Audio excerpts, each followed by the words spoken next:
politicians are banned from the pulpit was followed by the Catholic Church and also NCCK, and they're sticking to their guns.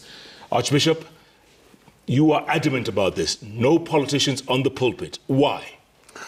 I don't think using the word adamant is the right one, but I think we need to be firm on it, and I'm firm on it. We want to define, the worship spaces as places for worship. And, that space is a space with a particular message that goes to the public, and that message is preaching the word of God. That space is for prayers. That space is for repentance. That space is for humility. And that space is for giving hope. And what has happened of late is, that space has been, claimed by everybody in the name of either greeting to the congregation when they visit, and in addition to greetings, it becomes a place for giving other communications other than preaching, prayer, and worship. It becomes a place where political conversation is generated, and sometimes those political conversations take confrontational in nature, demeaning in nature, competition of one player to another, and we lose it, the essence of that space. Yeah. And the essence of that space is a space for worship and worship alone. Absolutely. And therefore, that's why I said, and I advise the church, let us, keep the place of worship to the place of worship. We have spaces for different functions. You go to a stadium, we know it's for sports. Get to any other space that is defined for a particular use, it is for that use. So why do we allow the church to be the playing ground for political rhetoric that sometimes is just competition in nature that does not give hope? Is demeaning or, abusing one another, and we lose it. So I think it is a space that we have to protect. We are not in competition with anybody. When people say they want to be in that space, yes, everybody is welcome in the church, but to the pews, and allow those who have given responsibility to lead in worship be the ones to lead in worship, and that is it. Absolutely. Reverend Doctor, NCCK followed suit, and it looked like Sundays had become hateful Sundays. Do you agree? Yes, it is so. Let me add my voice to what has been already said, that every space has a definite activity that is supposed to be conducted. If you come to a studio like here, there are rules that govern how people interact here, when to say what, when to keep quiet, and when to say what you are asked to say. Guarding the places of worship is not sending people away. It's not asking them that they are not supposed to come. NCCK is saying that politicians are worshippers. They are allowed to come to places of worship. They are allowed to come and participate in worship. They are allowed to come and do everything that every other person does. But they are also asked to know that in that space, there are people who are supposed to be conducting the decorum of that place, and they should be allowed to do exactly what they are supposed to be doing. If you go to, as one of us has said, if you go to the stadium, there are rules that govern whoever is a participant. And even the spectators, they have rules. You cannot spectate and feel that you can also run into the track and begin competing with those who are already enlisted in that kind of a race. There are rules for every place. And what we are saying is that any worshiper who comes must play to those rules. And if it is giving, if it is worshiping by praying. There is an order or by which people are supposed to pray. You don't just remain alone praying when everybody else is now quiet, and you are not asked to lead the intercessory prayers. So that order is what we are calling for, that in places of worship, there must be that order, there must be that respect to those who have been given the responsibility to conduct worship. Yeah. Yes. Sheikh Ibrahim Lethambi, last time we had a conversation on the bench, you had told us that if politicians come to the mosque on for Friday prayers, they're not allowed to say anything. They'll let them come and worship. Jeff, when a worshipper leaves their home on Sunday, Saturday, or Friday to go to that space, that has been designated as a place of worship. They're not coming there to listen to political statements. And again, when you allow a person to speak, do you know the number of people sitting within the congregation that you'll be offending? So I want to totally agree with my brothers here. Archbishop, keep up that stand. Reverend, that is how it's supposed to be. These places of worship have to be respected. For every space, we have what is supposed to be done there. You can't go to the market and play football there. You can't even go to a rugby field and start playing cricket there. That place is designated for worship and worship. Again, Jeff, we have a history in this country. Archbishop here remembers that there is a time we had to do a lot of shuttle diplomacy, but because of some of the problems we face as a country during elections, tribalism, politics of hatred and the rest, if now we allow some of these politicians to come and use our platforms, these religious platforms, when there's a problem, who is going to solve those problems? So I think religious leaders must remain above the politics. Again, religious spaces have to be respected, and because for me, this is a disrespect to the religious leaders. I go to the church where the reverend is leading prayers, or you come to the mosque where I'm leading prayers, come sit down, just like the other worshippers, and listen. Politicians have their own spaces, and I think that has to be respected. Absolutely. So I want to really congratulate them. For us, fortunately, because of the nature of our worship, it will not happen. It doesn't matter who comes to that mosque. If I'm leading the prayers, I'll even tell you where to sit. Yes, come and worship like anybody else. And if you want to give money, you're giving to God, not to us. God knows even if you keep it, you keep it quietly. Actually, the teaching across Christianity and Islam is that the best kind of charity is charity that you give in such a way, Jeff, that your left hand does not know what your right hand gives. There is something we call in Islam riyah. Riyah means you're not doing something with sincerity for God. Because you know God, you don't even need to shout. You can even keep quiet and God knows what you want. So even to avoid riyah, for even your the charity to be accepted by God, then keep quiet and don't bring politics to the spaces of worship. So congratulations, my brother Archbishop. Endelea hivyo hivyo. May God protect you. May God give you the strength. This is the way to go, Jeff. Absolutely. And no apologies. Yeah. I hope you have not apologized to anybody. No. Oh, no. And we will don't not apologize. Archbishop, I want to know, how is this going to be enforced? And before you answer that question, there's a soundbite. The president was in Jericho this past Sunday at a church, and listen to what he had to say. Unapata wasiwasi kama tujenge tusijenge.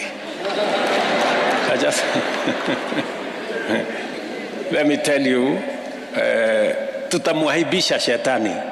Shetani hawezi kutuzuia kujenga nchi yetu ama kujenga makanisa zetu. Archbishop, surely. I will never want to respond to what the president said. And all what we can say is that the church has to do what it has to do. And what the church has to do is to mobilize Christians, including him and any other person, to worship God and worship God in the way God prescribed. But as to whether that means now politicians saying what they want to say in church, that is a space we are saying no. We will not allow the church to be the platform for political rhetoric. But we are also saying, even when we are giving, the Bible is very clear. Jesus went to the synagogue. He found people giving, and those who have much were announcing their big donations. But a little old lady came with her only coin and dropped. She never said anything, and she went to sit. Jesus praised that is the best way to give, not because of their size, but she said she came and gave what is all what she had. She never announced. And then she turned to say, you know, those who have announced their big gifts, they have announced, you know, God who sees what you give in secret would have already known what you're giving without announcing. And Jesus says the blessings is for that lady who gave her little, but her very own heart. You know, so all what we are saying is giving is biblical, and everybody is allowed to give, but we should not make that giving as a place where we making, you know, the big announcement of how much we have given. And that's why we are saying, come, give quietly. That's what we do now in All Saints Church. Anytime we have a Thanksgiving or Harambe, whether politicians are there or not, even when we are only as Christians, nobody come to announce anything that you have given in the church. And that's basically what we are saying. Let it be so. And, you know, all of us will be building those places of worship as God directs us to give, and we are not rejecting anybody's, you know, saying they want to give or they want to build, but we are saying let us do it within the confine of what the Bible teaches, but not, you know, in a way that somebody feel they are being denied or they are being allowed. All what you're saying, let us do it quietly because that's more godly, and that's how God blesses us. Actually, Jesus said, when you announce it before people, you have already received your reward there. Yeah. But when you do it and let your Father who hears you in secret listen, then you get the reward from heaven. And I think that should be the best way and the best approach. Yeah. Did he also say, give to Caesar what is Caesar's? Yes. Yeah. Yes. God. What is God's? Speaking of which, and I don't need you to reply to the president or Reverend Doctor, let me ask you this. The president shows up at Jesus Winner Ministries and he tells them, I'm going to give you 120 million shillings. And he puts down a 20 million shilling deposit. He says the rest is coming. He remains defiant. Is that right? Well, again, we cannot have to talk at the president. And we don't expect the president also to talk at us. We expect that each one of us talks to one another, and that's dialogue and respecting one another and ensuring that the leadership space that he has, he understands that he's talking to the people as their father. So mentioning words that are going to appear to be attacking the people that he's supposed to lead and protect is not very good. And at the same time, we cannot do that to him. Remaining defiant, even when you have been shown the way, is not the right thing. If you, I will give examples. If I sit here the way I sit here and you tell me, adjust your coat, I should adjust my coat because you are the one who knows how things are supposed to be done here. So when you appear and you give whatever you give, the Bible that we read as Christians, and which everybody, regardless of their rank and regardless of their position in the society, that Bible remains the constitution that is supposed to lead you. It remains the supreme guide for worship, and it remains the supreme guide for everything. That same Bible tells us that whatever you give by this right hand, the left hand is not supposed to know. It also tells us that if we are able to give in secret, then it is worthwhile than giving as a Pharisee would do. The Bible is not short of scripture references that will talk about the nature of giving, when we should give what, how we should give. And we have had, not just in our time, we've had even before the Bible times, people like Herod. There are things that happened to them because they went to the place of worship and did things that are not Okay, right. Sheikh, let me ask you this. Yeah. Yes. If politicians are denied to give, Okay. they'll go somewhere else.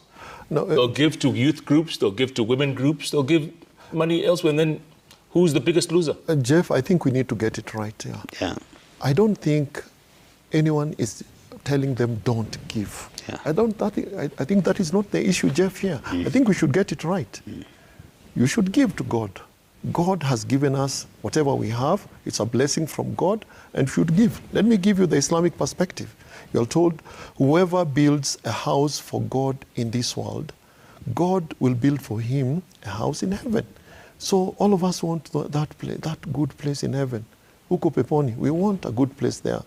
But it is the manner in which you're doing. And what is the intention here, Jeff? I don't think when Archbishop Olesapitia says no to that, he's not telling them don't give. That will also be denying them a right, because they have a right as Christians, as Muslims, as people who believe in God, as people who want to do good here. But the manner in which it's being done. The same story, actually, as the Archbishop was giving the story of the old woman, I was wondering whether I was reading from the teachings of Islam. Because we are told about 3 people, just mention one of them because of the context within which we are talking this. 3 people, one of them would come on the day of judgment and be asked, what did you do with all the wealth that I gave you? And you'll say, God, I gave it in your path. I gave it for your sake. And God, because God is all-knowing, will tell that person, you did it in such a way that you wanted to be praised by the people. You wanted people to say, wow, he's such a good giver. And they did it, and that was your reward. There is no reward for you here because it lacked what we call sincerity here. So I don't think anyone is denying anyone from giving. That is a basic right, even a constitutional right. Freedom of worship is there. But the manner that is being done. Again, it's like, the religious institution, I want to call them that because it's a different religious denomination in this country. We have a role to play. Religious leaders are the custodians of what I call the user's manual, authored by God himself. This is how you're supposed to do this. And for everything, there is time. There is time for worship. There is time for politics. There is time for other things. And also the spaces also differ. So, Jeff, I don't think anyone is denying anyone the right from giving, and they can give, they can decide where do they want to take it. And is it, because you said, the way you put your question, Jeff, is this: if the church refuses to take this money, it will be taken elsewhere. Jeff, I would say, so be it. Actually, if that means you did not intend it for God. If you can tell, if you are refusing this money under my conditions, I'm giving you this money, but the condition is that I have to shout it. The whole world has to know that I'm giving this. And if you say no, I'll take it elsewhere, you can as well do that. You have the freedom to do that. But that says a lot about what your intention was. What was the intention in the first place? So people should give, but let them be guided by the teachings of God, who is actually, who has given us guidelines in that space. And who are the custodians of those spaces? The religious leaders. They are the custodians. There has to be order in that place. Yeah. So Jeff, msimamo ni huo na hakuna kulegeza. Hakuna kurudi nyuma. Hakuna kurudi nyuma. Yeah, and here you choose between pleasing God and pleasing a human being. And Jeff, there are no two ways about it. When you have to choose between the pleasure of God Almighty, who has given you that responsibility to lead his people, or pleasing human beings, doesn't matter the position, Jeff, I will choose the pleasure of God anytime, anywhere. Yeah, the politicians think otherwise, and there's been a lot of pushback, Archbishop, a lot of pushback by politicians. Maybe they want to call for the regulation of the church. You never know. Yeah, we have heard all this, and also even, comparisons of a country like Kenya, which has freedom of worship, and those countries that have no freedom of worship. These are discussions have been, now brought, which might be, is it an indicator that somebody want to begin saying the church need to be regulated or need to be, denied space? But I don't think that is where we, as religious leaders, I don't think that's where we need to care. Ours is to care whether are we preaching the gospel and whether are we doing God's work or are we adhering to, whatever threats or intimidation that can be there. We would rather choose to serve God wholeheartedly. And whether the church will be built when politicians withdraw their money or not, the church will be built. Yes. These places of worship have been built over the years without harambes, without, what we are calling today, the hype of bringing donation and harambes. The church has always been built by the worshippers, and it will continue to be built by the worshippers whether we have that money or not have that money. Because God's resources are there, and God calls his people and, summon them and command them when that right time comes, like Nehemiah, and they will just rise up and do things in an unimaginable way. I was going to ask you, Reverend Doctor, same thing that Archbishop just said, that politicians' contributions are a lot more than what congregants bring to the church on Sundays. A lot more. How do you bridge that gap? That's not the truth. If you look at the big cathedrals that have been built around, the All Saints Cathedral, the St. Andrew's Church and Hall, the Sitam,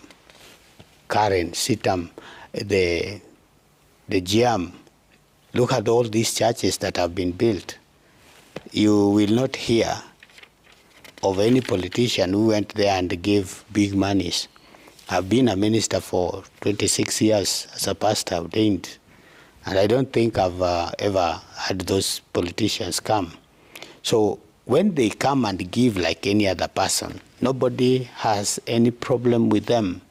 Our problem is when you come and you want to show that lady, Mama Mboga, Boda man, who worships in that church and continues to support that church with that meager money, and has always done that religiously, and God has blessed that person in their own measure. But here you come and you want to flash some money and you want to show that this person is not equal to you and whatever. We all know we are not equal to you except you. When you come and begin showing us that that person's offering is not important. And therefore we are saying, all politicians are welcome to church. All politicians are believers. They can come and worship like any other person. But changing that house of worship into a political arena where you attack your political opponent and you come to show off with large sums of money, and you come to show these people that they have not been doing anything, it is you who can do it, that is what we are calling wrong. And we are saying that when you go to the place of worship, just respect the rules that are there. And we have no problem with anybody. Two, we are also saying that if things are going wrong outside there, that youth group that you are talking about is dying because they are not given money. The hospitals, including our own hospitals, are not getting their share of the money for the services that they have rendered just to support the work of the government. They don't get that share money. They did not get the NHF money. The schools have not gotten their capitation, yet you move with a lot of money, and politicians move with a lot of money. What is it that they're telling people? Another person has mentioned the issue of the congregation itself. You go to that congregation. In every congregation, we have people who support this side of politics and this side of politicians. So when you get there and you allow the other person to just stand from the place of worship and begin talking bad things about the other politician? Are we going to sit and fold our hands? Are we going to sit and see services are not being rendered to Kenyans and we keep quiet? Yet, we are supposed to be the conscience of the society. We are here to say that religious institutions, religious places of worship has to be respected, and the services to the common mwananchi should be given to them because they are taxpayers. We do not expect these taxes to be given to a one-person church so that, it is used maybe to, I don't know what that may mean, but we are saying, please respect the places of worship. Absolutely. And to our fellow ministers, we are in charge. I'm in charge of a bigger constituency, the NCCK. We command over 17 million Kenyans, and it is the biggest and the oldest religious institution that brings the ecumenical bodies together in Kenya.